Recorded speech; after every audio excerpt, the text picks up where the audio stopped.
Hello everyone. आज एक topic discuss करते हैं, सेक्युलरिज्म।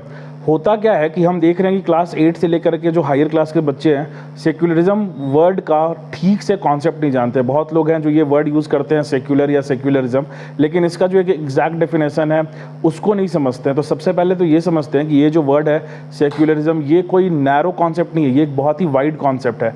सिर्फ एक लाइन का डेफिनेशन नहीं है। सेक्युलरिज्म में कई सारे एस्पेक्ट्स को ध्यान में रखना पड़ता है, तब जाकर के आप ये बोल सकते हैं कि आपका कंट्री एक सेक्युलर कंट्री है। तो अब उस पर बात करते हैं कि ये सेक्युलर कंट्री होता क्या है। सबसे पहले इस बात को समझते हैं। एक एग्जांपल लेते हैं, Pakistan. Pakistan is not a secular country. ऐसा हम लोग इसलिए बोलते हैं क्योंकि पाकिस्तान की जो स्टेट है, वहां की जो गवर्नमेंट है, उनका एक ऑफिशियल रिलीजन है। लेकिन इंडियन गवर्नमेंट का कोई भी ऑफिशियल रिलीजन नहीं है। इंडिया भी एक स्टेट है, लेकिन इंडिया का कोई भी ऑफिशियल रिलीजन नहीं है।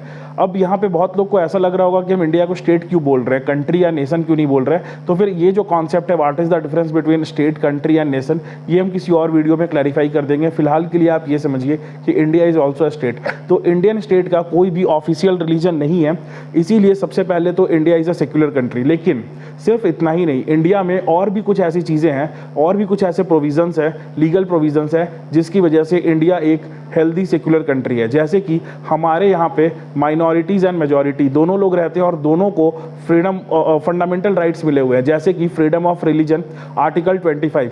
अब आर्टिकल 25 का एक्सरसाइज करके कोई भी इंडिविजुअल अपने पसंद की रिलीजन को फॉलो कर सकता है, प्रैक्टिस कर सकता है, प्रोफेस कर सकता है, प्रोपोगेट कर सकता है। जैसा कि आप आर्टिकल 25 में पढ़ेंगे तो आपको समझ में आएगा, हर एक इंडिविजुअल के रिलीजियस राइट को ये प्रोटेक्ट करता है।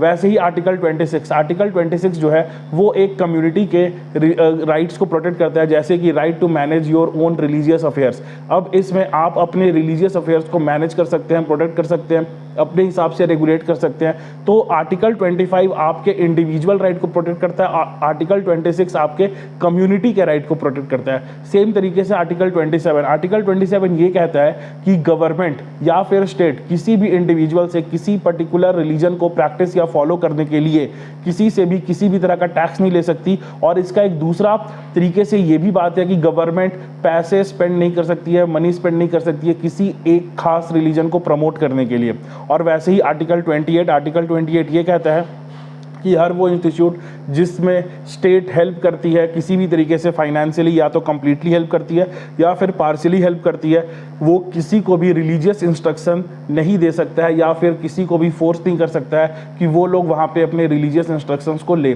तो ये सभी आर्टिकल्स जो हैं, और जिस तरीके से हमारे प्रीएम्बल में भी मेंशन किया हुआ है कि India is a secular nation, तो ये सब चीज़ मिल करके इंडिया को एक सेक्युलर कंट्री बनाती है। सेक्युलरिज्म में एक बात को हम लोग और समझेंगे कि सेक्युलरिज्म का कॉन्सेप्ट दो तरीके का होता है। एक होता है पॉजिटिव कॉन्सेप्ट ऑफ सेक्युलरिज्म और एक होता है negative concept of secularism. Europe में जो वेस्टर्न कंट्रीज हैं वहाँ पे negative concept of secularism follow होता है। मतलब कि state and religion are completely separated from each other. State और रिलीजन के बीच में आपस में किसी भी तरह का कोई भी कनेक्शन नहीं होता है। Both are separated strictly. तो दोनों के बीच में दोनों एकदम स्ट्रिक्टली सेपरेटेड होते हैं। State can not interfere into the religious practices और religious affairs of any community.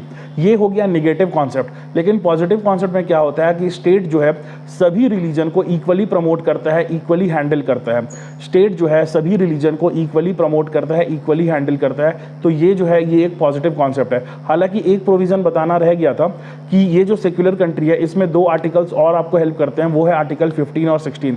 Article 15 आपको मिलता है राइट अगेंस्ट डिस्क्रिमिनेशन, जिसमें साफ साफ लिखा हुआ है कि state can not discriminate between any individual only on the basis of race, caste, religion, sex and place of birth. तो यहाँ पर भी रिलीजन के बेसिस पर आप किसी के भी साथ डिस्क्रिमिनेट नहीं कर सकते। और same cheese article 16 equality in public opportunity. तो यहाँ पर भी स्टेट किसी के भी साथ डिस्क्रिमिनेशन नहीं कर सकता है on the basis of religion. हालांकि और भी पैरामीटर्स होते हैं, बट इस वीडियो में हम लोग सिर्फ सेक्युलरिज्म वर्ड को ही डिस्कस कर रहे हैं। तो इसीलिए हमारा जितना भी फोकस है वो सब है कि कैसे हम इंडिया को, या इंडिया कैसे एक सेक्युलर कंट्री है, कैसे यहाँ का सेक्युलरिज्म मेंटेन्ड है। तो आई थिंक कि आपको ये जो सेक्युलरिज्म का जो कॉन्सेप्ट है वो समझ में आया होगा। अगर आप हमसे कोई और कॉन्सेप्ट समझना चाहते हैं तो कमेंट्स में लिख करके बताएं, और हम कोशिश करेंगे कि आगे उन सभी टॉपिक्स पे आप लोगों को ऐसी वीडियो प्रोवाइड करते रहे। Thank you.